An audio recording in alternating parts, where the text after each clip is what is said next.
Siapa yang tak kenal Alas Purwo? Hutan yang berada di Banyuwangi ini terkenal akan keangkerannya, mulai dari banyaknya penampakan-penampakan makhluk tak kasat mata sampai lokasi tersembunyi yang digunakan sebagai tempat pesugihan. Salah satunya adalah Goa Mayangkoro. Goa yang letaknya berdekatan dengan Goa Istana ini menjadi tempat ritual dari tokoh cerita kali ini, di mana ia disarankan gurunya untuk mencari peruntungan di sana. Keanehan ia rasakan saat berada di lokasi goa. Namun, demi harta kekayaan, ia tetap melanjutkan ritual. Akankah ia berhasil dengan ritualnya? Simak videonya sampai selesai biar tidak gagal paham. Danu merasakan ketakutan teramat sangat. Bahkan di antara kegelapan malam, di rimbunnya pepohonan, Danu melihat seperti kelebatan-kelebatan bayangan lalu lalang di antara sela-sela pepohonan. Mas, itu apa, Mas? Eko terbelalak melihat tumpukan uang sudah tertata rapi di altar sesaji. Eko sampai tertawa lari ke arah tumpukan uang. Dia periksa dengan tangan gemetar uang asli. Dan uang-uang itu dihitung oleh Eko dan Yanti semalaman. Totalnya 155 juta.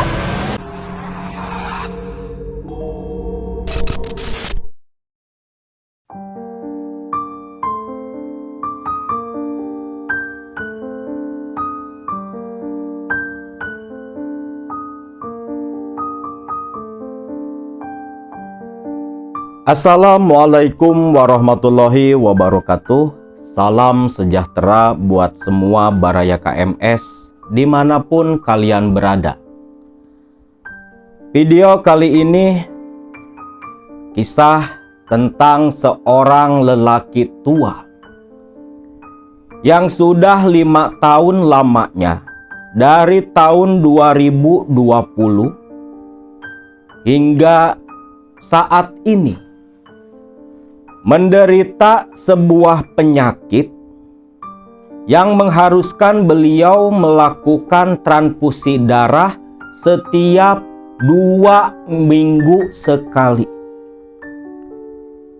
Penyakit itu datang tiba-tiba tanpa ada faktor genetik atau keturunan. Menurut dokter, penyakit yang diderita oleh Mas Eko disebut dengan talasemia, yang tentunya teman-teman paham. Penyakit seperti ini itu faktor genetik yang paling utama. Tak mungkin datang tiba-tiba, terlebih di usia sudah waktu senja.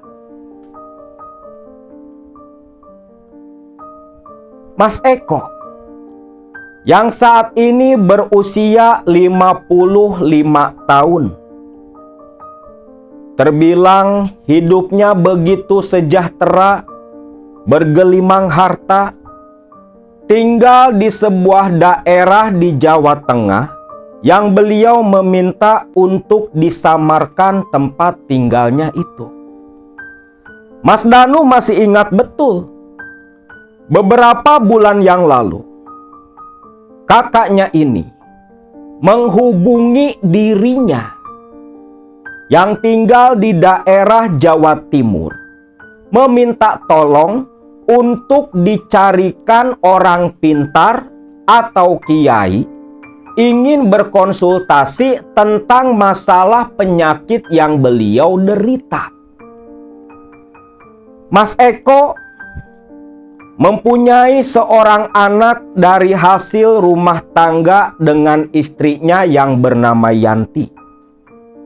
Kehidupan Eko dan keluarga kecilnya itu jauh dari penderitaan. Mereka hidup bergelimang harta dengan berbagai usaha yang dimiliki. Bahkan Danu, adik bungsu dari Mas Eko, ikut mengelola pula salah satu usaha milik kakaknya. Tahun 2020, pertengahan bulan Mei. Mas Eko tiba-tiba sering merasa badan kelelahan. Yang makin lama kondisinya dirasa semakin parah. Akhirnya dia pun pergi konsultasi ke seorang dokter. Yang ketika diperiksa oleh dokter itu, Mas Eko malah dirujuk ke rumah sakit. Eko bingung, penyakit apa yang dia derita. Akhirnya atas rujukan si dokter, Eko langsung pergi ke sebuah rumah sakit terbesar di daerah Jawa Tengah. Di sana, Eko pun melakukan berbagai jenis pemeriksaan. Yang ketika hasil diagnosa dokter keluar, Eko terkejut karena dia divonis menderita penyakit talasemia. Dokter sendiri pun heran. Karena penyakit seperti itu biasanya faktor genetik atau keturunan. Tapi hasil pemeriksaan medis memang hal itulah yang menunjukkan. Sejak saat itu, setiap 1 bulan 2 kali Eko pun rutin transfusi darah. Karena kalau tidak, Eko betul-betul merasa kesakitan. Sekujur badannya lemas, gemetar, meriang. Yang betul-betul membuat dirinya tak bisa beraktivitas sama sekali. Tahun berganti tahun, kondisi Eko tak kunjung membaik. Malah semakin parah. Tubuhnya yang tambun semakin kurus. Tak bisa beraktivitas seperti orang lain seumurannya. Hanya bisa terbaring lemah di atas ranjang. Keluar dari kamar pun harus mengenakan kursi roda. Didorong oleh Yanti, istrinya. Sampai di tahun 2025. Dikala Mas Eko sedang duduk merenung di kursi roda. Walau tubuh seperti itu, tapi kebiasaan merokok tak pernah hilang. Menikmati sebatang serutu sambil menyeruput secangkir kopi, Eko memikirkan penyakit yang beberapa tahun menggerogoti tubuhnya. Di tengah sedang melamun memikirkan itu semua, tak sengaja, tatkala Eko menatap ke sudut taman halaman depan, di bawah sebuah pohon sawo, di situ Eko melihat sesosok makhluk hitam penuh dengan bulu yang begitu panjang. Taringnya mencuat, lidah menjulur, matanya sebesar kepalan tangan, menatap ke arah Eko. Tentunya Eko terkejut, kaget dia. Rasa takut muncul dalam hati dan pikirannya. Dia tahu siapa makhluk yang terlihat di hadapannya itu. Disitulah Eko seperti mendapat pencerahan. Jangan-jangan penyakit ini ada hubungannya dengan benda itu, pikir Eko. Makin lama dipikir, makin nyambung. Akhirnya Eko memanggil sang istri. Yanti keluar lantas disuruh membawa HP, yang langsung saja Eko menghubungi Danu, adiknya. Danu waktu itu sedang menerima uang setoran dari para karyawan, pedagang keliling di sebuah pabrik. HP berdering, ketika diangkat ternyata dari sang kakak. Waalaikumsalam mas, ada apa mas? Nu, tolong coba kamu carikan orang pintar atau kiai di daerah sana. Loh, buat apa mas? Tanya Danu. Sudah, carikan saja. Mas mau konsultasi masalah penyakit yang mas derita. Yakin mas, bukannya udah jelas hasil pemeriksaan dokter. Mas kan punya penyakit seperti itu. Enggak, Nu. Ini pasti ada hubungannya. Ada hubungan? Hubungan apa, Mas? Nantilah, kamu pun akan tahu sendiri, ucap si Pak Eko. Danu pun menyanggupi permintaan sang kakak. Lantas, selang 5 hari kemudian, Danu telepon balik ke Eko kakaknya dan mengabarkan kalau dia ketemu dengan seorang kiai yang sebut saja bernama Kiai Slamet. Bahkan sudah mengatur waktu pertemuan pula untuk membawa Eko menemui kiai tersebut. Eko pun senang. Lantas dia minta dijemput hari itu juga ke Jawa Tengah. Danu tak pikir panjang. Pekerjaan dia serahkan kepada sang istri. Langsung mengendarai mobilnya menuju ke rumah sang kakak. Singkat cerita, sore hari, Danu dan Eko pun sudah balik lagi ke Jawa Timur. Langsung menuju ke rumah dari sosok Kiai Slamet. Hanya saja, Danu merasa heran. Kenapa kakaknya membawa tas? Mas, itu tas isinya apa? Sudahlah, kau akan tahu selepas nanti kita ketemu dengan Kiai Slamet. Mobil pun sampai di depan halaman rumah si Kiai. Danu turun dari mobil, mengeluarkan kursi roda. Eko pun lantas dipapah didudukan, lalu didorong menuju halaman Kiai Slamet. Begitu tiba di depan teras, Danu langsung beruluk salam. Yang tak lama pintu pun terbuka. Terlihat sosok lelaki setengah baya, hampir seusia dengan Eko, tersenyum dan mempersilahkan Danu beserta Mas Eko masuk ke dalam. Namun ketika masuk ke ruang tamu, Eko merasa ada yang aneh ketika bersalaman dengan Kiai Slamet. Sekujur badan Eko seperti kesemutan dari ujung kaki sampai ujung kepala. Rasa panas dan dingin berganti menerpa tubuh Eko. Bahkan pundak Eko terasa begitu berat seperti ada sesuatu yang menekan. Yang tentunya membuat Eko semakin kepayahan. Silahkan duduk. Anggap saja di rumah sendiri. Jangan canggung-canggung, ucap Kiai Slamet. Eko lalu dipapah duduk di sofa. Danu pun duduk di samping sang kakak. Awalnya mereka hanya berbasa-basi bertanya kabar. Lalu Kiai Slamet menatap ke arah Eko. Dengan tatapan penuh arti, sorot matanya cukup tajam. Membuat Eko tak kuasa memandang, lantas menundukkan kepala. Jadi, ada keperluan apa? Jauh-jauh dari Jawa Tengah datang kemari. Begini Pak Kiai, ucap Danu. Kakak saya ini sudah 5 tahun mengidap penyakit talasemi.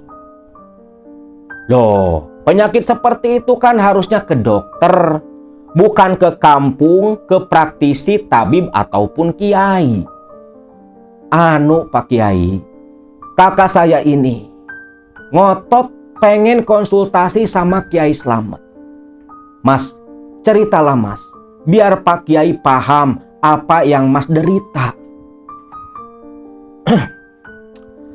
Begini Pak Kiai, memang penyakit saya ini, kata dokter talasemi. Tapi beberapa hari yang lalu Pak Kiai, saya melihat makhluk aneh Pak Kiai. Makhluk aneh? Makhluk aneh apa? Eko pun menjelaskan wujud makhluk yang dia saksikan. Oh, bukannya kamu sendiri sudah tahu? Tak perlu kamu tanyakan ke Pak Kiai. Mendengar itu, Eko pun terkejut. Maksud Pak Kiai, sudahlah. Kalau memang kesembuhan yang kamu cari, terbuka saja. Jangan ada yang ditutup-tutupi. Keluarkan benda yang kau bawa di dalam tasmu itu. Danu mengernyitkan kening, menatap heran ke arah kakaknya, lalu berbalik ke arah Kiai Slamet. Apa maksud mereka berdua ini? Iya Pak Kiai, saya memang ada kecurigaan Pak Kiai. Apa mungkin Pak Kiai? Itu mungkin saja. Keluarkan, biar saya bisa lebih memastikan. Lalu Mas Eko mengeluarkan sebuah kotak kayu. Panjangnya sekitar 1 jengkal lebih. Kotak kayu begitu rapih, mulus, hitam berukir. Entah dari jenis kayu apa. Yang jelas ketika dikeluarkan dari tas, bukan aroma wangi yang tercium waktu itu, tapi bau anyir dan bau apek yang menjadi satu. Sampai-sampai Danu menutup hidung dan mulutnya. Ini Pak Kiai. Kotak itu diterima oleh Kiai Slamet. Lantas diletakkan di atas meja. A'udzubillahi minasyaitonirrajim. Bismillahirrahmanirrahim. Bismillahillazi la ilaha illa huwa. Kiai Slamet membaca doa terlebih dulu. Lalu penutup kotak itu pun dibuka. Terkejutlah Danu menyaksikan ada benda terbungkus kain kapan lusuh yang sudah kecoklatan. Astagfirullahaladzim. Dari mana kamu mendapatkan benda ini? Pak Kiai, benda itu saya dapat 20 tahun lalu di Alas Purwo. Astagfirullah. Mas Eko, betul apa yang Mas Eko curigai. Sumber penyebab penyakit Mas Eko itu ini. Benda pusaka ini yang hodamnya memakan Mas Eko sendiri. Danu terbelalak tak percaya. Dia menoleh ke arah sang kakak. Mas, apa benda ini yang dulu dari goa? Iya Nu, benda ini yang dulu Mas dapat waktu bertapa di goa. Memang tak pernah Mas tunjukkan kepada kamu. Ya Allah ya Robi, Mas, kenapa nggak bilang dari dulu Mas? Eko pun hanya terdiam. Danu memang dulu ikut mengantar kakaknya itu, tapi nggak tahu apa yang didapat sang kakak ketika tirakat di Goa Keramat di kedalaman Alas Purwo. Jadi harus bagaimana Pak Kiai? Apa benda ini bisa dikembalikan ke Alas Purwo? Bisa. Tentunya bisa dikembalikan. Tapi sebenarnya bagaimana bisa Mas Eko memelihara benda terkutuk seperti ini? Ceritanya panjang Kiai. Tak apa, ceritakan saja. Biar saya lebih paham dan tak salah menangani masalah Mas Eko, ucap Kiai Slamet. Lalu di situ Eko pun menceritakan awal mula dia memelihara benda terkutuk itu 20 tahun silam waktu tirakat di Alas Purwo. Dulu, tahun 2005, waktu itu di usia Eko yang menginjak 35 tahun. Dia sudah 10 tahun lamanya berumah tangga dengan Yati istrinya dan baru dikaruniai anak. Namun ketika sang anak lahir, tepat di usia anaknya 6 bulan, musibah datang mengguncang rumah tangga Eko dan Yanti. Eko, ketika anaknya berusia 6 bulan, dia malah dipecat dari pabrik tempat dia mencari nafkah. Selepas dipecat dari pabrik itu, Eko tak tinggal diam. Dia pun berikhtiar mencari pekerjaan lain. Namun apa daya, nasib belum berpihak kepada Eko. Bulan berganti bulan, uang tabungan yang tidak terlalu besar mulai habis digunakan untuk biaya kehidupan mereka bertiga.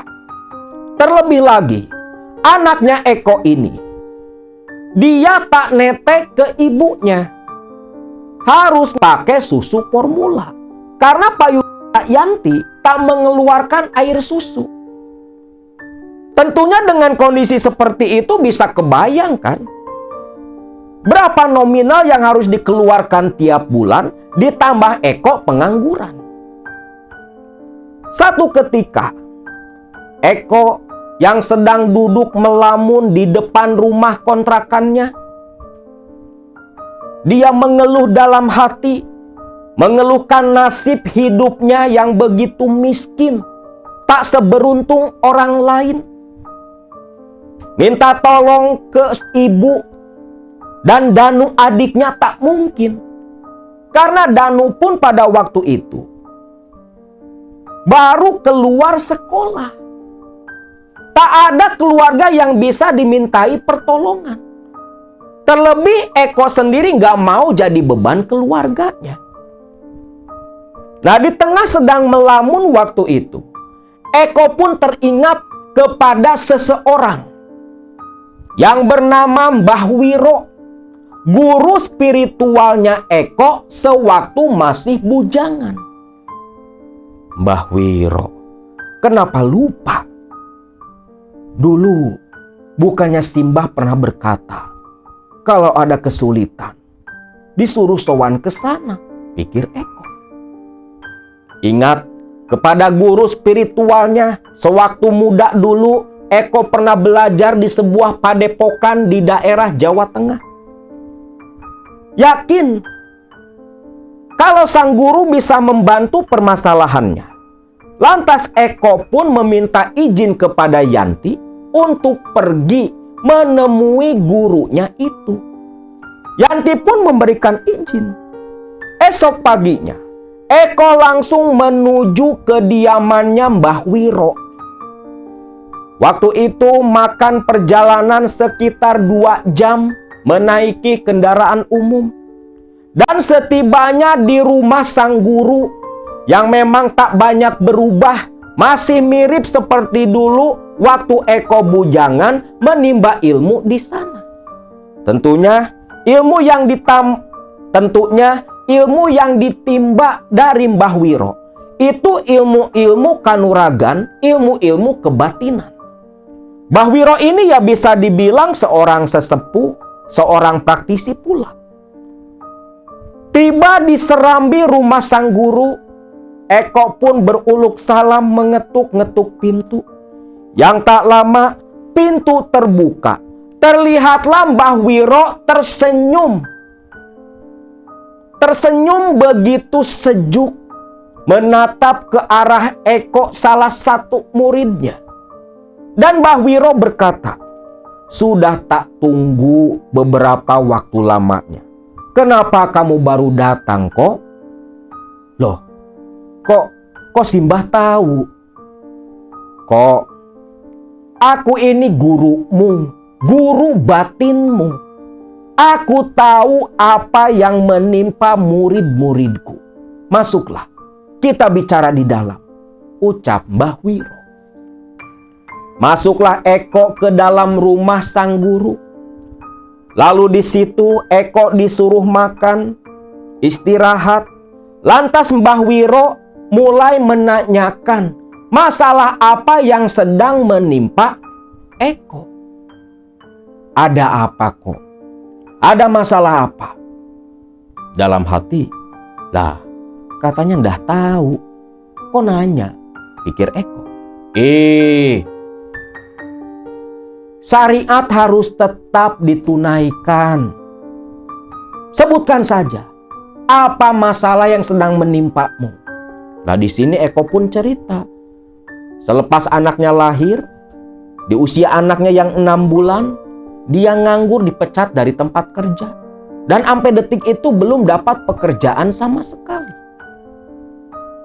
Mbah, tolong Mbah, cari saya solusi. Beri saya jalan untuk menyelesaikan masalah ini, Mbah. Kasihan anak istriku, Mbah. Ya wis, malam ini menginap saja di sini kok. Nanti malam si Mbah akan tirakat meminta petunjuk harus bagaimana dan harus kemana agar masalahmu bisa cepat selesai.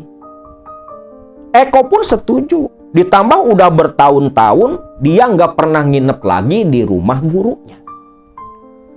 Malam harinya selepas sholat maghrib disambung lagi sholat isya berjamaah dengan Mbah Wiro. Eko pun lantas disuruh mandi. Dan selepas mandi, Eko diperintah oleh Mbah Wiro untuk wiridan di dalam kamar rumah Mbah Wiro. Sedangkan Mbah Wiro sendiri dari jam 9 malam udah masuk ke dalam kamar khusus untuk tirakat mencari petunjuk menyelesaikan masalah Eko. Waktu pun berlalu. Tepat ketika azan subuh, Eko yang masih larut membaca wirid dari gurunya dibangunkan oleh suara Mbah Wiro. Kok, bangun, sudah selesai. Kita sholat subuh terlebih dulu. Iya Mbah. Eko pun ngintil di belakang Mbah Wiro mengambil air wudhu di belakang rumah. Lalu sholat subuh berjamaah. Selesai sholat subuh wiridan berdoa. Dan si Mbah Wiro pun berkata, kok semalam Simbah dapat wangsit. Pergilah kamu ke Alas Purwo. Karena di Alas Purwo itulah masalahmu bisa terselesaikan. 2 tempat yang pertama kali harus kamu datangi di sana. Alas Purwo. 2 tempat apa, Mbah? Kamu tentunya masih ingat. Waktu dulu sewaktu kamu masih bujangan. Kita dulu pernah ziarah ke sana. Ikut surowan. Kamu nanti ke Alas Purwo. Datangi Sendang Putri. Mandilah di sana. Dan selepas itu, tirakatlah di Goa Istana. Dan nanti dari Goa Istana itulah akan ada petunjuk kemana kamu harus mengakhiri ritualmu. Oh gitu Mbah. Memangnya harus ritual di mana lagi selepas di Goa Istana? Yo banyak. Kamu kan tahu sendiri. Di Alas Purwo itu banyak lokasi-lokasi yang dianggap keramat. Tergantung nanti wangsit yang kamu dapat di Goa Istana. Lekaslah ke sana. Usahakan masuk Alas Purwo tepat malam Jumat. Biar tirakatmu di sana cepat selesai, ucap Mbah Wiro. Eko pun paham Alas Purwo tidak terlalu asing buat Eko. Karena dulu sewaktu muda, waktu berguru kepada Mbah Wiro, itu setiap tahun sekali, di bulan Suro, bulan Muharram, Eko beserta murid-murid lain dipimpin Mbah Wiro itu ke Alas Purwo untuk ritual di sana. Bersama dengan ratusan orang dari berbagai daerah. Bahkan dari Bali pun ada. Di sana kan ada Pura Kawitan. Nah, selepas itu Eko pun langsung disuruh pulang. Namun, sebelum pulang ke rumah kontrakannya, Eko mampir dulu ke rumah sang ibu. Bermaksud meminta Danu agar ikut menemani dirinya nanti ketika berangkat ke Banyuwangi.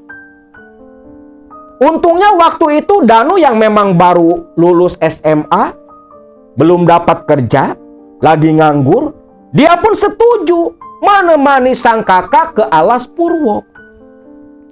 Selepas mendapat kesepakatan dengan sang adik yang langsung mengatur waktu hari Rabu minggu depan berangkat ke Banyuwangi, Eko pun pulang ke rumah kontrakannya dan melaporkan kepada Yanti perintah apa yang dia dapat dari Mbah Wiro, gurunya. Ketika Eko selesai menceritakan perintah dari Mbah Wiro, Yanti sempat bertanya, "Mas, mau ritual apa di Alas Purwo? Bukan ritual pesugihan kan, Mas?" "Ya bukan. Gak mungkin lah Mbah Wiro nyuruh masmu ini pesugihan." "Ya wis lah Mas, yang penting bukan pesugihan, gak pakai tumbal. Aku ya setuju-setuju saja." "Mau berangkat ke sana sama siapa, Mas?" "Sama si Danu. Nanti hari Rabu minggu depan, masmu ini akan langsung berangkat ke Banyuwangi." "Ya sudah Mas, Yanti cuman bisa bantu doa," ucap istrinya waktu itu. Singkat cerita, hari Rabu, Danu ini pagi-pagi sudah tiba di rumahnya Eko. Yang langsung saja mereka menuju ke stasiun di daerah Klaten. Naik kereta api Sri Tanjung. Kereta api kelas ekonomi karena memang yang dominan tahun 2005. Itu jarang yang pakai kereta AC atau bisnis. Rata-rata pakai kereta ekonomi. Yang tahu sendiri semarawutnya kayak apa zaman dulu. Ditambah jarak tempuh dengan kereta dari Klaten menuju ke stasiun Banyuwangi Baru, yang sekarang kalau tidak salah stasiun Ketapang, itu waktu yang ditempuh sekitar 14 jam. Itu pun kalau keretanya nggak mogok di jalan. Tapi ya kereta kan nggak mogok. Namun demi merubah hidup dan yakin akan wangsit yang diterima Mbah Wiro, itu bukan masalah buat mereka berdua. Walaupun hanya membawa bekal seadanya, terlebih lagi yang penting dupa, umbo rampe, sajen, itu mereka bawa langsung dari rumah. Sisanya ya nanti nyari di daerah Banyuwangi. Hari Kamisnya, mereka pun tiba di stasiun Banyuwangi Baru. Turun di stasiun, Eko dan si Danu adiknya nyari warung buat sekedar ngopi dan beristirahat. Hampir setengah jam lamanya istirahat di stasiun. Eko dan Danu pun lantas melanjutkan perjalanan ke daerah Kecamatan Tegal Delimo, lokasi di mana Alas Purwo berada.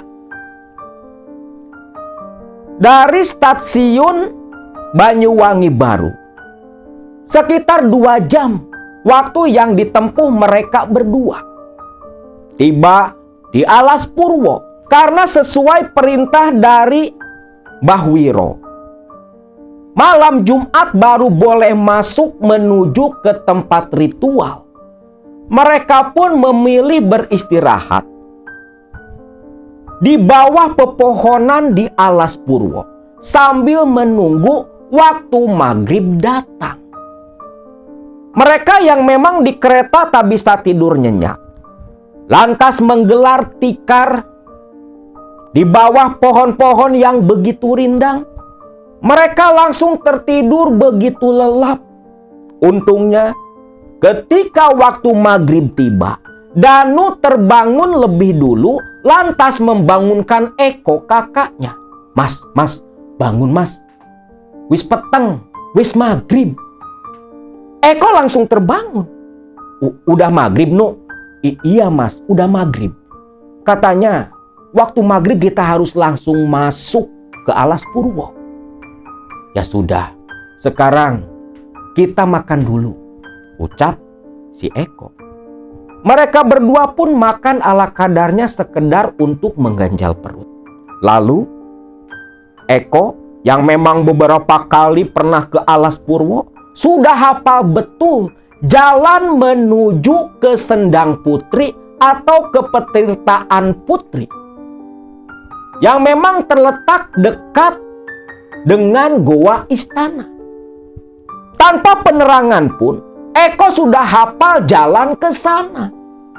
Mereka berdua mulai masuk ke area pedalaman hutan Alas Purwo yang terkenal begitu angker, begitu wingit.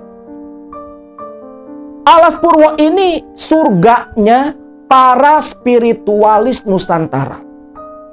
Apapun ada di sana. Bahkan dulu konon katanya Alas Purwo menjadi tempat bertapa dan tempat moksanya leluhur-leluhur di zaman Majapahit.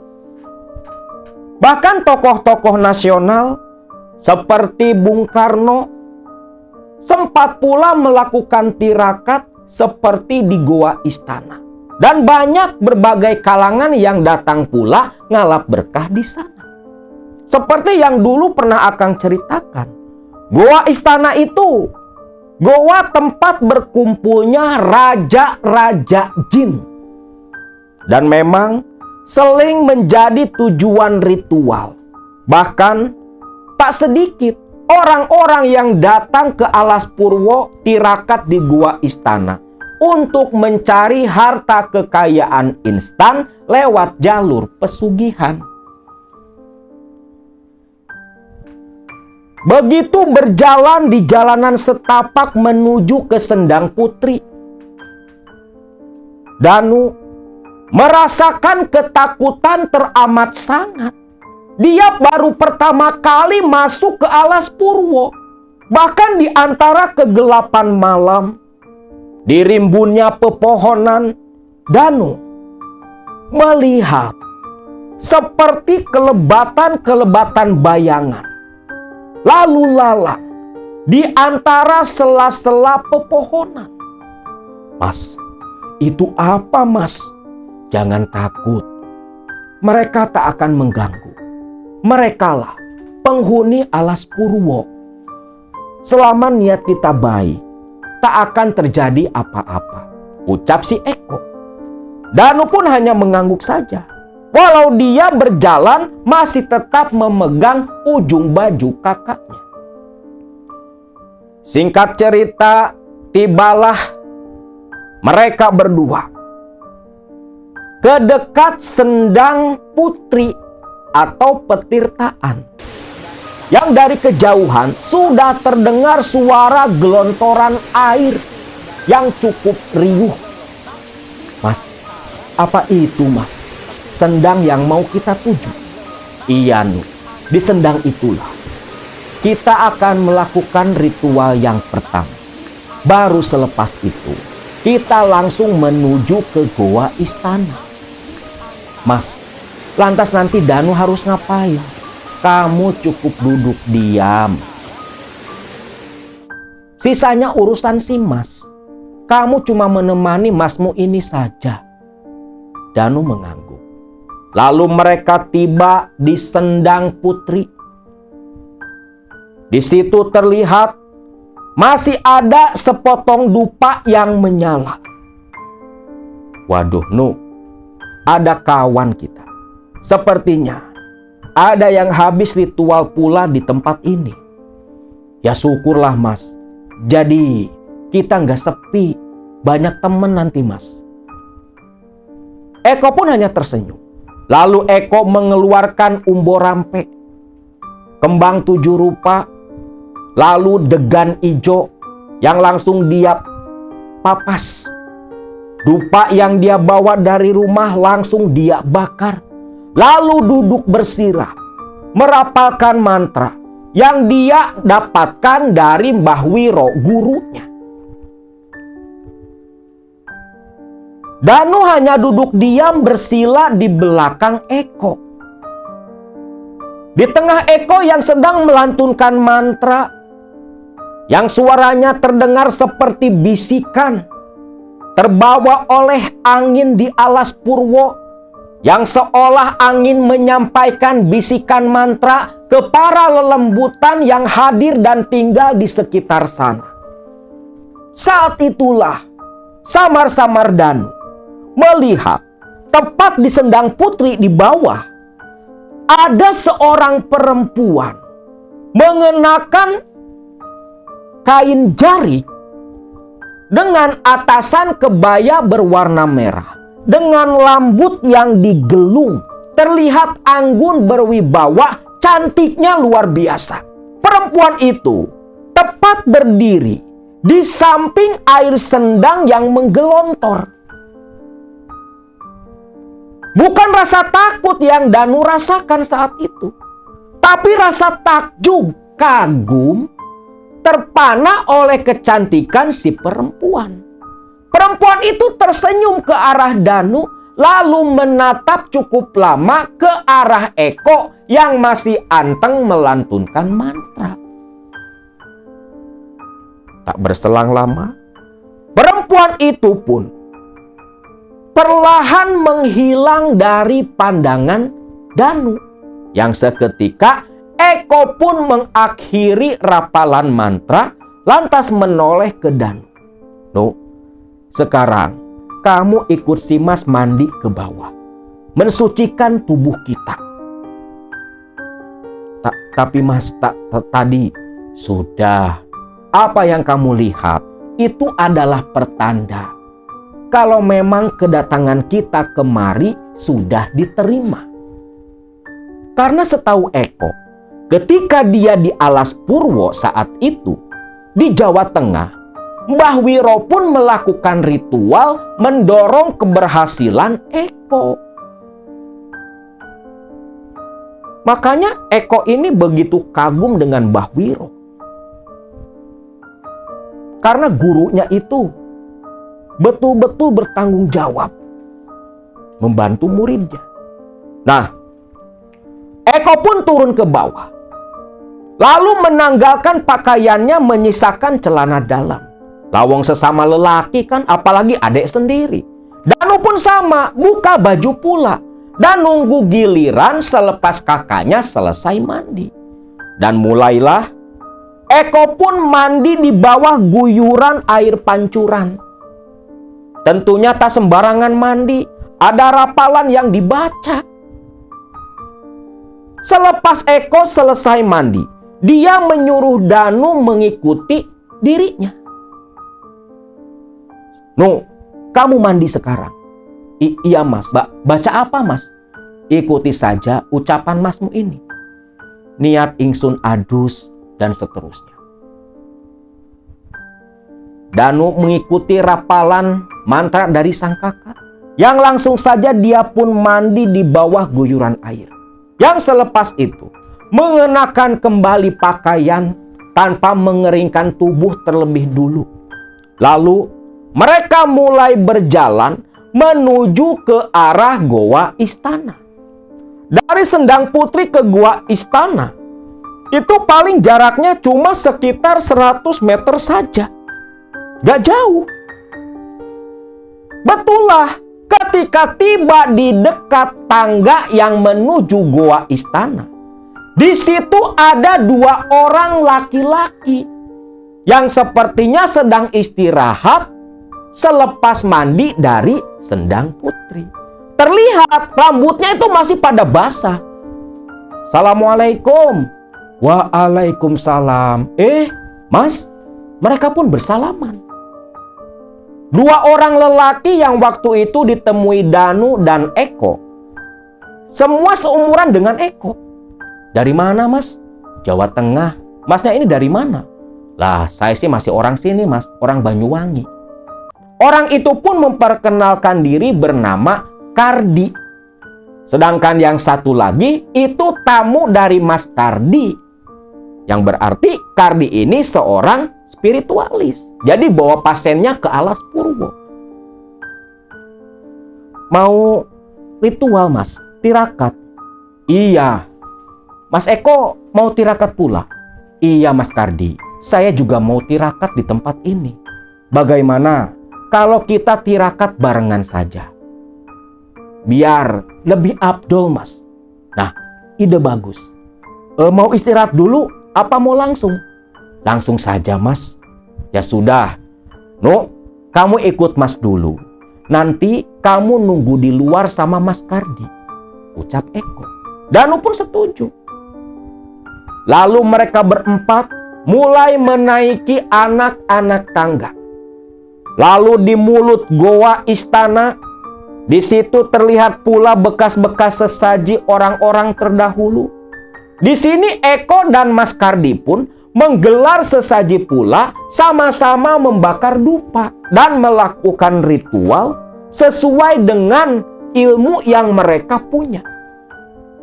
Selepas selesai, Eko dan Kardi diikuti Danu serta pasiennya Mas Kardi langsung masuk ke dalam goa istana.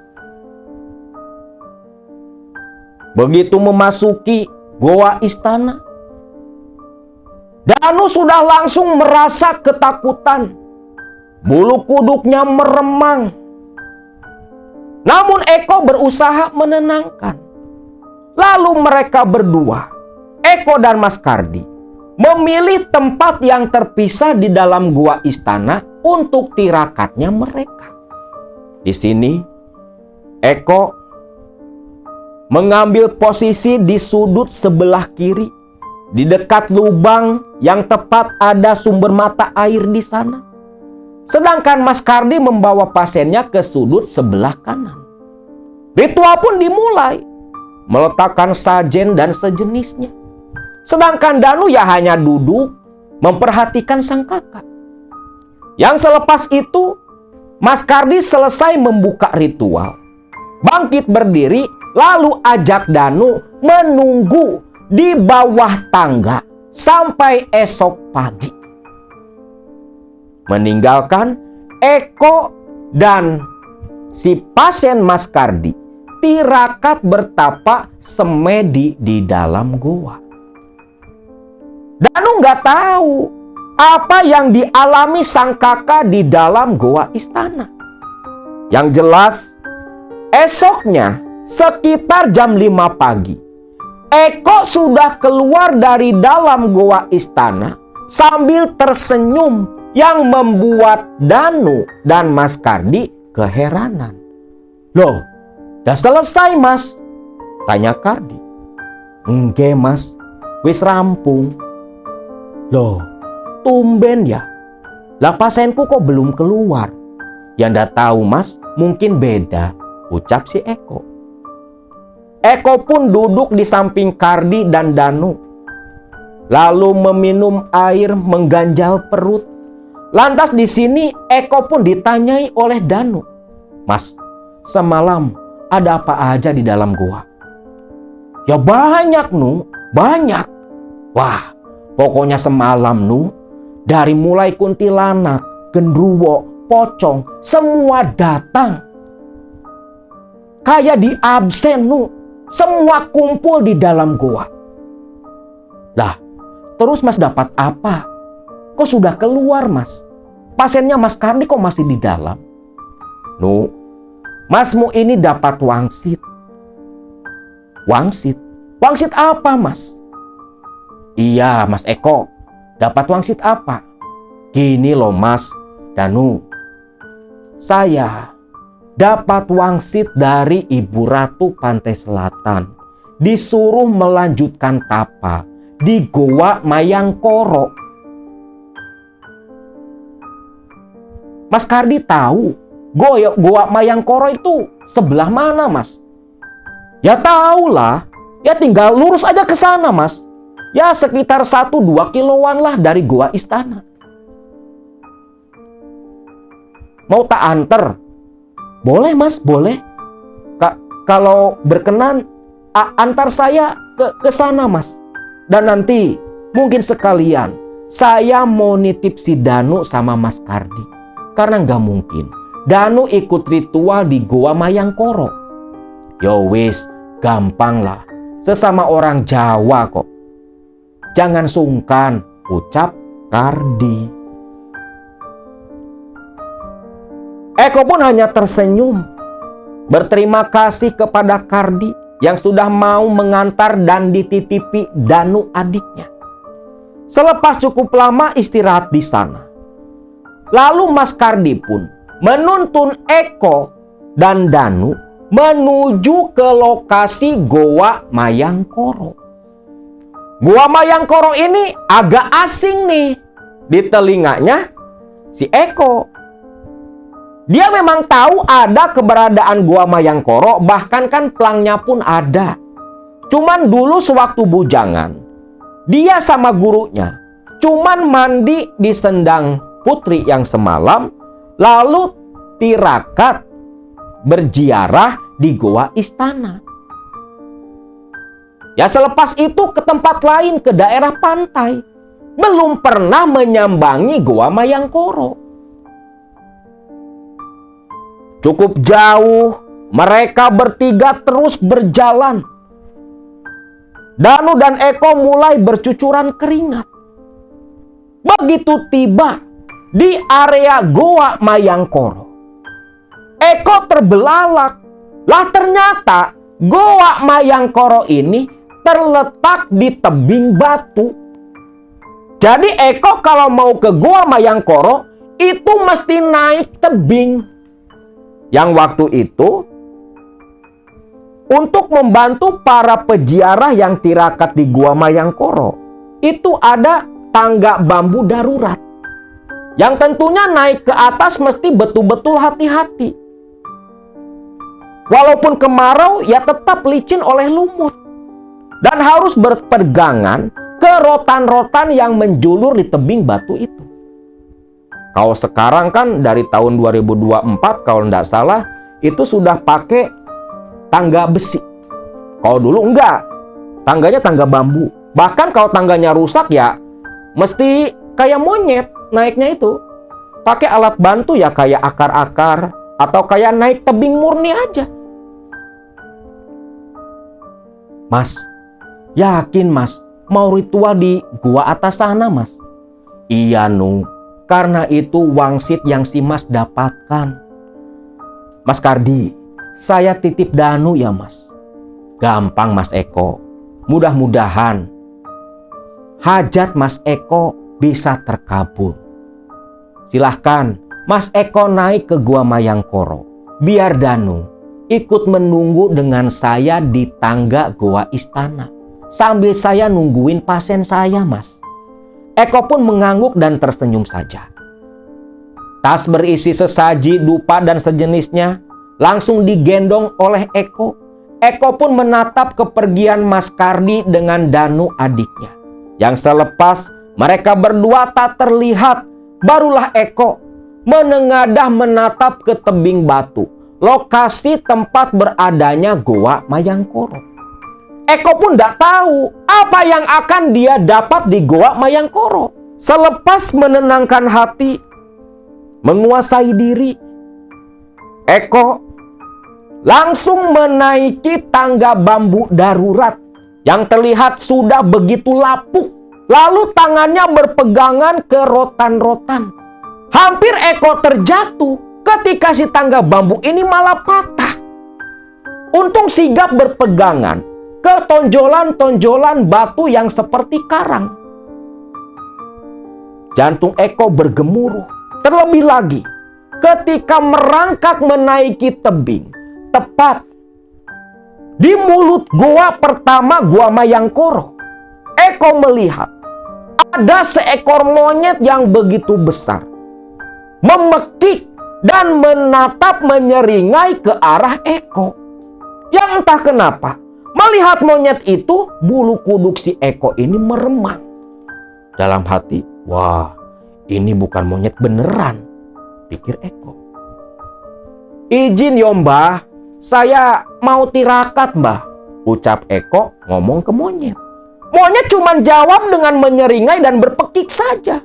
Yang anehnya, selepas meminta izin seperti itu, si monyet ini pun pergi loncat ke rotan-rotan dan naik pepohonan. Seolah memberi tanda, mempersilahkan Eko untuk tirakat di sana. Singkatnya, Eko pun tiba di atas ke mulut Gua Mayangkoro yang pertama.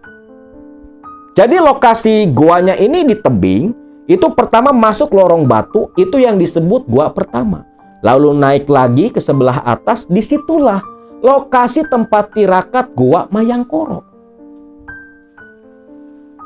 Tempatnya begitu bersih, karena memang sering digunakan oleh para peziarah. Eko beristirahat sekejap, duduk lesehan, mengatur napas. Dia tahu dia harus langsung ke Gua Mayangkoro untuk tirakat. Sesuai dengan wangsit yang dia dapat semalam di Goa Istana. Selepas tubuh dirasa rileks, barulah Eko kembali naik menuju ke Gua Mayangkoro. Yang ketika tiba di mulut goa, itu sudah terlihat bekas lelehan kemenyan yang menumpuk. Bekas para peziarah yang ritual di sana. Eko pun paham. Di mulut Gua Mayangkoro dia langsung duduk bersila, membakar dupa, dan mulai memejamkan mata, merapalkan kembali mantra. Yang dalam intinya, mantra itu berfungsi menyampaikan, memintakan izin untuk Eko kepada penguasa Gua Mayangkoro. Selepas selesai, barulah Eko masuk ke dalam. Yang ketika tiba di dalam Gua Mayangkoro, lokasi tempat dia tirakat, di situ sudah ada tikar yang tergeletak. Sepertinya memang dipakai para peziarah yang terlebih dulu. Eko pun lantas menata sesaji yang tersisa, dia letakkan di sana. Dupa dibakar, lantas duduk bersila di atas tikar. Eko pun mulai memejamkan mata, melakukan semedi di Gua Mayangkoro. Waktu berlalu, Eko sudah tak bisa merasakan apa-apa. Larut dalam semedi, masuk kondisi sumung. Dia tak tahu apa yang terjadi di luar goa. Eko pun sudah tak ingat apa-apa. Saking nikmatnya melakukan semedi di sana. Sampai Eko tersadar ketika tebing Gua Mayangkoro itu bergetar. Yang ketika tebing bergetar, Eko mencium aroma bau anyir bercampur bau apek yang menyeruak begitu kuat, menusuk hidung Eko begitu tajam. Lalu terdengar suara makhluk yang merangkak, menggeram dari arah belakang Eko. Namun ketika makhluk itu mendekat, dia berkata dengan suara yang begitu berat. Begitu Eko membuka mata, makhluk itu yang tadinya wujudnya begitu menakutkan, seperti seekor leak. Sepersekian detik kemudian, makhluk itu berganti wujud menjadi wujud sosok Mbah Wiro, gurunya si Eko. Mbah Wiro, aku bukan gurumu. wujudnya sedang kupinjam agar kau tak takut. Besok pagi turunlah ke bawah. Di gua pertama itu ada benda pusaka bagianmu yang akan menyelesaikan semua permasalahanmu. Dan nanti terserah kau apa yang selanjutnya akan kau lakukan. Bawalah benda itu, ucap makhluk yang menyerupai sosok Mbah Wiro. Lalu makhluk itu lenyap begitu saja. Dan esok paginya Eko mengakhiri semedi, lantas buru-buru turun ke gua bawah, yang langsung membakar sisa dupa yang dia bawa, duduk sila. Selepas membakar dupa, duduk bersila di gua pertama, Gua Mayangkoro bagian bawah. Eko pun kembali semedi di sana. Tak berserang lama, terdengar seperti suara retakan, ketak-ketak-ketak dari bebatuan di lantai goa yang diduduki oleh Eko. Yang ketika Eko membuka mata, di hadapannya sudah tergeletak sebuah benda dibungkus kain kafan yang berwarna kuning kecoklatan. Pancaran energinya begitu kuat. Yakinlah Eko, benda pusaka itulah yang dimaksud oleh sosok yang semalam datang. Maka dengan tangan gemetar, Eko pun mengambil benda pusaka itu yang diraba dari bentuknya itu seperti bilah sebuah tombak. Ketika dipegang oleh Eko, terasa begitu panas. Eko pun kumat kamit baca rapalan-rapalan yang diajarkan Mbah Wiro. Pusaka yang bergetar tiada henti itu langsung anteng, seolah sudah menerima Eko sebagai tuannya. Yang lepas itu, benda pusaka itu pun Eko masukkan ke dalam tas gendong yang dia bawa. Selepas itu, Eko uluk salam pamitan, lalu turun dari Goa Mayangkoro, langsung menuju goa istana menjemput Danu adiknya. Setibanya di dekat goa istana, di situ terlihat Danu sedang tiduran di bawah anak tangga, sedangkan Kardi sedang duduk bersila memejamkan mata. Assalamualaikum. Waalaikumsalam. Mas Eko, wis rampung mas? Wis. Alhamdulillah. Sudah selesai mas. No, Danu, bangun no. Danu dibangunkan oleh Eko kakaknya. Danu pun lantas membuka mata. Dia pun senang. Ritual kakaknya sudah selesai. Mas, sudah selesai. Sudah no. Sekarang kita pulang. Tapi nanti kita mandi lagi di Sendang Putri. Sekarang mas. Ya sekarang. Mas Kardi, saya pamit dulu mas. Kalau ada waktu, pas ke Jawa Tengah jangan lupa mampir mas. Ucap si Eko. Kardi pun tersenyum lalu bersalaman dan bertukar alamat. Lantas mereka pun pamitan ke Kardi, langsung menuju ke Sendang Putri. Di Sendang Putri mereka kembali mandi, lalu langsung melanjutkan perjalanan keluar dari Alas Purwo. Yang singkatnya, mereka berdua pun pulang kembali ke Jawa Tengah. Esoknya tiba di stasiun daerah Klaten. Mereka naik angkutan umum, langsung menuju ke rumah kontrakannya Eko. Setibanya di rumah kontrakan, Danu yang memang kelaparan lantas makan begitu lahap.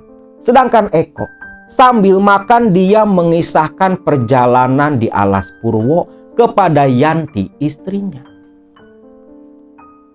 Singkat cerita, hari itu pun Eko istirahat tidur seharian di dalam rumah. Lalu esok paginya, Eko membawa benda pusaka yang dia dapat dari Alas Purwo, langsung menuju ke rumah Mbah Wiro. Selepas bertemu dengan Mbah Wiro, Eko tunjukkan benda pusaka yang dia dapat dari Alas Purwo. Mbah Wiro pun tersenyum.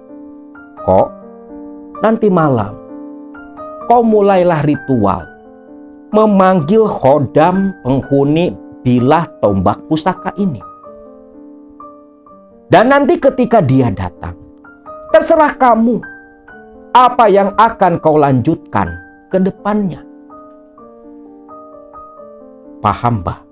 Jadi cukup diritualkan seperti itu saja. Ya nanti tergantung permintaan si khodam pusaka ini. Si Mbah gak bakal ikut campur. Itu sudah urusanmu. Ya wis lah, Mbah. Kalau seperti itu, saya mau langsung pamit pulang lagi, Mbah. Ya wis, pulanglah. Semoga apa yang menjadi hajatmu bisa terkabulkan, ucap Mbah Wiro. Balik lagi ke rumah kontrakan. Sesuai perintah Mbah Wiro, satu kamar dikosongkan oleh Danu di rumah kontrakannya. Mau dia jadikan tempat khusus ritual malam itu. Umbu rampe digelar dalam kamar, dupa dibakar. Lalu si bilah pusaka berselimut kain kapan itu diletakkan di atas kembang-kembang. Lalu Danu mulai merapalkan mantra memanggil khodam penghuni pusaka yang dia bawa. Cukup lama, tak ada reaksi apapun. Sampai tiba-tiba Eko terganggu oleh suara tangis dari anaknya. Yang ketika tangis sang anak tak berhenti, hati Eko mulai goyah.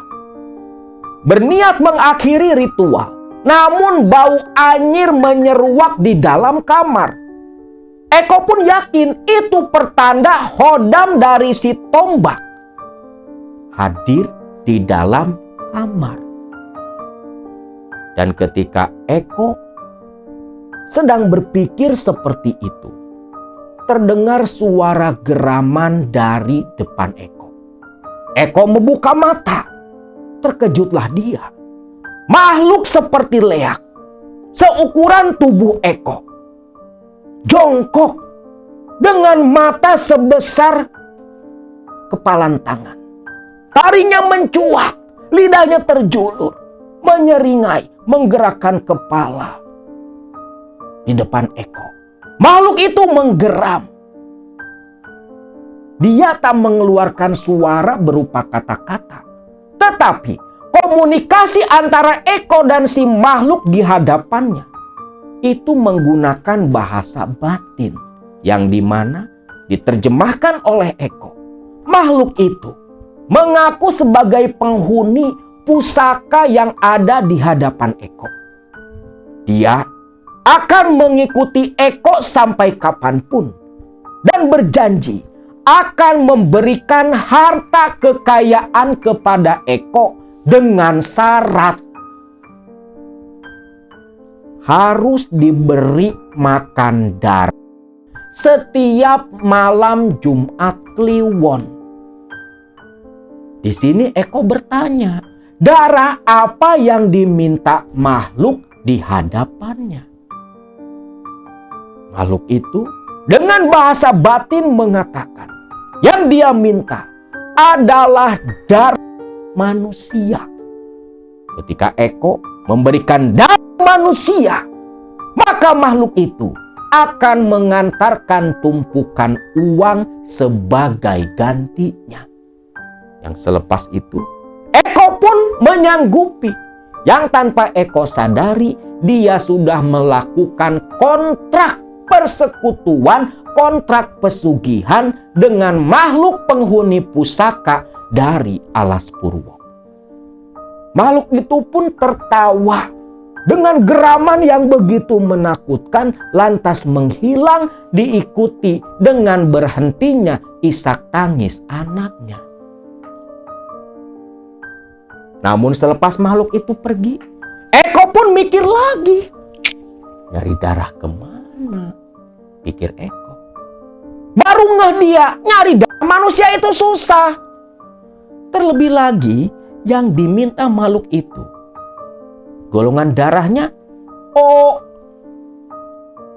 Dan memang entah kenapa ya, ritual dengan pengorbanan, baik jenglot, benda pusaka, atau pesugihan lain, selalu darah golongan O yang diminta oleh mereka. Apa bedanya coba? Lawong diminum sama setan kan? Tapi inilah bangsa jin mempersulit manusia. Baru kepikiran tuh si Eko kan, susah loh, pusing harus bagaimana. Eko pun memutuskan esok pagi menemui kembali Mbah Wiro. Tiba di rumah Mbah Wiro nih, Eko curhat. Mbah, piye iki mbah? Makhluk itu njaluk getih, minta darah. Walah, darah opo le?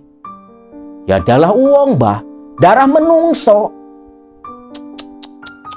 Sepertinya tombak itu memang sudah lama memakan darah. Wis kamanungsan. Terus gimana mbah? Ya kamu harus beli. Ya beli di mana mbah? Gampang. Kamu tinggal temui saudara seperguruanmu. Lah, sopo mbah? Si Jumadi. Jumadi.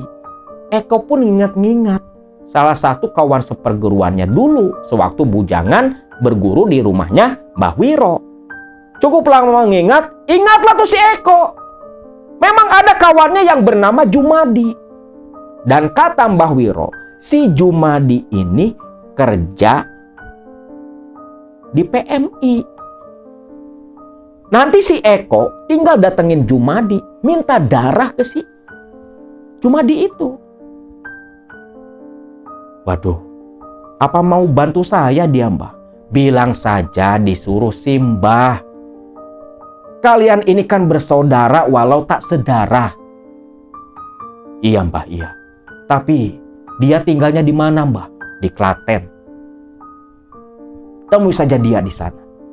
Lalu Mbah Wiro menuliskan alamat tempat tinggalnya si Jumadi. Lantas Eko pun pamitan, hari itu juga langsung nyari-nyari tempat tinggalnya Jumadi. Sore hari baru ketemu. Selepas bertemu dengan Jumadi, ternyata Jumadi pun masih mengenali Eko. Mereka bertegur sapa, sesama murid seperguruan langsung berpelukan. Selepas itu, sendak gurau seperti umumnya, kawan yang sudah lama tak bertemu. Barulah Jumadi menanyakan maksud tujuan Eko datang mencari dirinya. Eko pun ceritakan, bawa-bawa nama Mbah Wiro juga. Waduh, buat apa tok mas?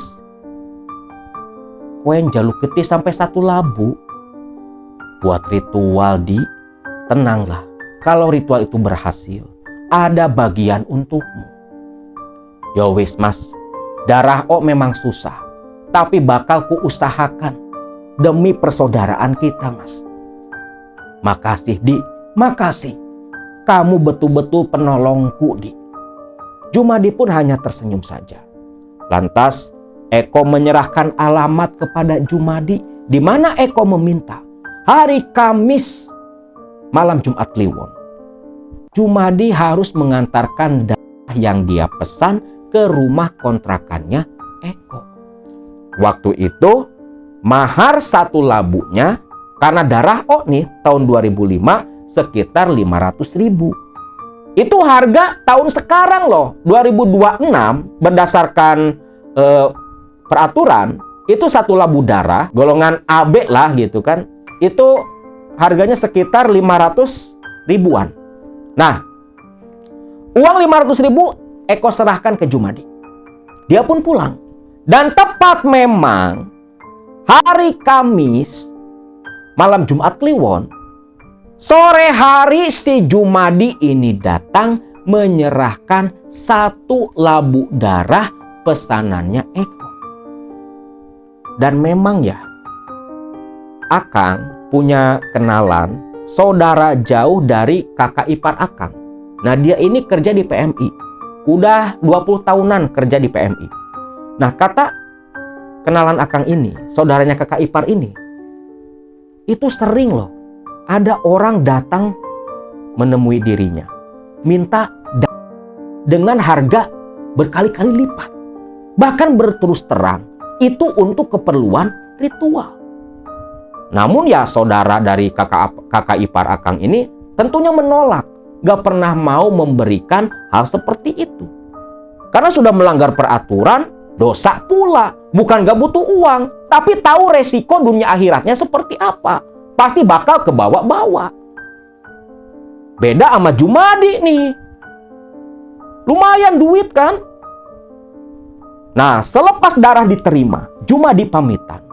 Malam harinya Eko langsung melakukan ritual perdana.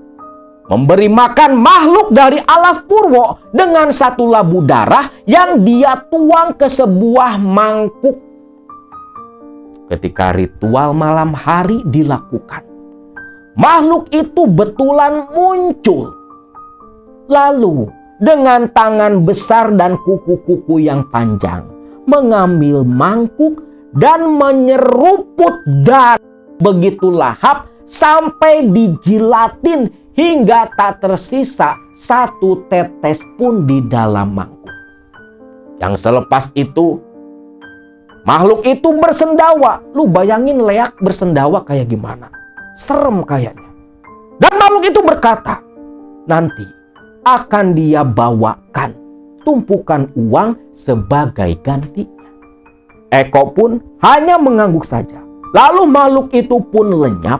Eko bergegas keluar dan mengunci pintu kamar ritual. Sehari, 2 hari, sampai hari ketiga nih. Hari ketiga, pasca ritual pembelian, Eko mimpi.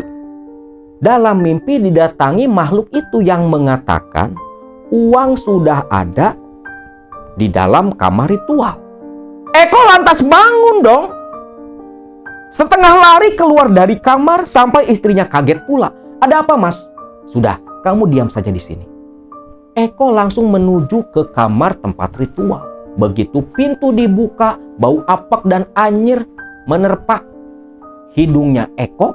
Namun Eko terbelalak melihat tumpukan uang sudah tertata rapi di altar sesaji. Eko sampai tertawa lari ke arah tumpukan uang. Dia periksa dengan tangan gemetar uang asli. Dan uang-uang itu dihitung oleh Eko dan Yanti semalaman. Totalnya 155 juta. Lu bayangin modal gope 3 hari jadi 155 juta. Siapa yang gak keranjingan? Eko pun sama waktu itu.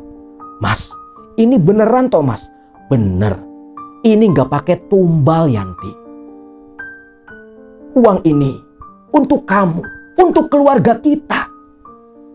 Dan dari situlah setiap bulan Eko disuplai darah oleh Jumadi. Dan mendapatkan uang pula. Yang dari tahun ke tahun itu nominalnya berubah. Semakin banyak darah yang diberikan, maka semakin berlipat ganda pula uang yang didapatkan. Dan dari uang pemberian si makhluk dari alas purwo ini, hasil barter dengan darah manusia, Eko berubah. Yang tadinya hidup jadi pengangguran, berubah menjadi jutawan, hartawan. Dibantu oleh Danu, membuka usaha di mana-mana. Yang Danu sendiri tak tahu, ternyata ritualnya seperti itu. Danu cuman taunya itu berkah ziarah tirakat di alas purwo. Namun, di tahun 2020, Eko yang sudah mulai merasa cukup dan bosan dengan harta yang dia punya, berhenti memberi makan tombak pusakanya. Dan dari saat itu pula lah, Eko pun mulai menderita penyakit talasemia. Itulah Pak Kiai, awal mula saya memiliki benda pusaka itu. Astagfirullahaladzim. Mas Eko, apa Mas Eko ndak sadar? Mas Eko itu sudah menyekutukan Tuhan, sudah menjadi penyembah setan, sudah ritual pesugihan. Loh, masa iya Pak? Padahal saya ini kan sholat. Saya ke Mekah aja sudah berapa kali Pak? Mas Eko, itulah pentingnya kita belajar agama, biar tak tersesat seperti ini. Mas, kok ndak cerita sih Mas? Eko hanya diam, ditanya seperti itu oleh Danu adiknya. Bah, lantas bagaimana nih Pak Kiai? Apa kakak saya ini masih bisa ditolong Pak Kiai? Insya Allah. Hanya saja pusaka ini harus kembali dipulangkan. Kembalikan ke Alas Purwo, ke Goa Mayangkoro. Dan memutus perjanjian yang sudah kakakmu lakukan. Mas, kembalikan saja Mas. Daripada dampaknya nanti ke anak cucumu Mas. Kembalikan saja Pak Kiai, kembalikan. Tapi kalau harus saya yang mengembalikan ke Alas Purwo, saya tidak sanggup Pak Kiai. Kondisi fisik saya tak memungkinkan. Itu masalah mudah. Biar nanti Pak Kiai dan adikmu yang mengembalikan benda ini ke Alas Purwo. Sekarang Mas Eko mau tak mandikan, mau tak ruat untuk dibersihkan dari pengaruh benda pusaka ini. Eko pun menurut. Hari itu di rumah Kiai Slamet, Eko dimandikan oleh Kiai Slamet. Ingat ya, Kiai di sini itu bukan Kiai gelar untuk ulama. Tetapi kan kalau di Jawa sesepuh disebut Kiai, benda pusaka pun kan disebut Kiai.